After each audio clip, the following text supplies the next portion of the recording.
Hey, what's up everybody? So I'm gonna show you guys how I go about making my wild bird seed spawn so that you can start cultivating your own edible mushrooms at home. Quick view of the materials you will need.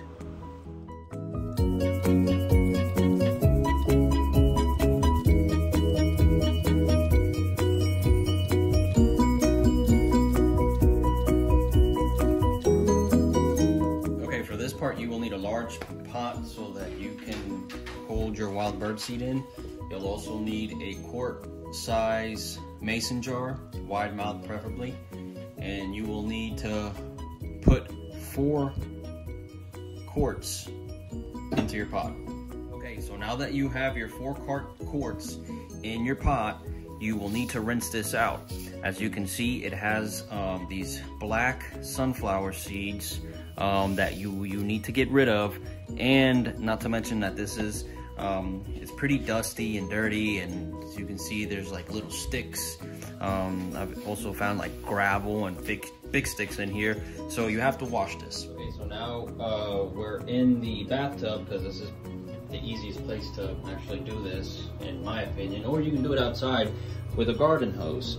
But what I do is take this plunger out so that the water will drain really well, and basically you just run some cold water through it. You want to do this for just a few minutes, just let it fill up, and as you'll see, the black sunflower seeds will start floating to the top of the water, which is very convenient because it makes getting rid of them really easy. Now that your pot is filled, like I said, as you can see, all the black seeds are floating to the top, and some of this millet is also floating to the top, but it'll settle down. Once you push it down, it quickly settles down. But what I do is I just sit here and kind of just move this around, move this about, and get try to get some of that grind out of there, some of that dust and stuff that shouldn't be in there. You want to get this as clean as possible. So with one of Jenny's colanders, she doesn't like me using it, you can just sit here and sift from the top all the black seeds. Try to keep you in view here as I do this one-handed.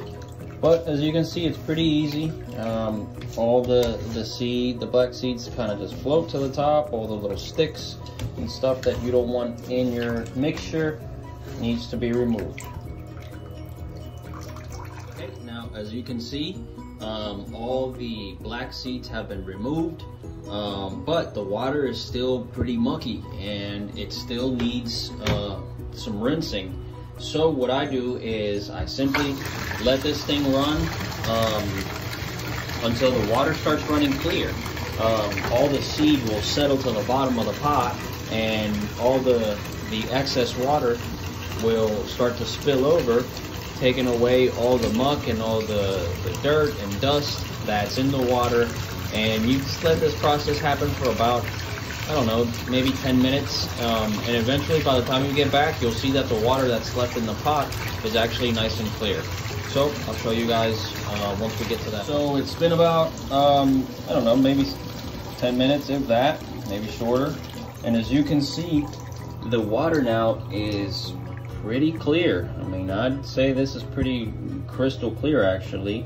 So yeah, now we are at the point where we want to pour out the majority of this water.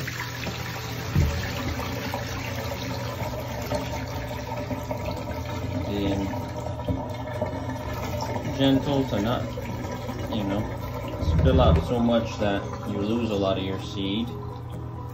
But ultimately what you're going for is you want to have at least about an inch of water sitting over the top of your wild bird seed, because this stuff will need to sit and soak for at least 12 hours or 24 hours, but no less than 12. Okay, so now you will also need some gypsum.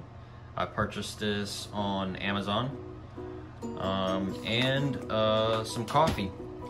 I'm Colombian myself, so I got me some Colombian 100% coffee, baby. No, I'm just kidding.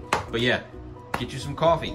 And you also need a measuring tablespoon, but this is not a precise measurement, so don't get too hung up on that. And what I use is 3 heaping tablespoons of coffee into the mix.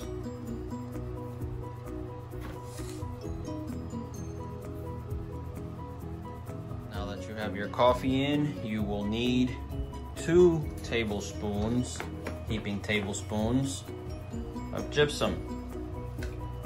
Gypsum helps avoid the seed from clumping together once you have it in the jar.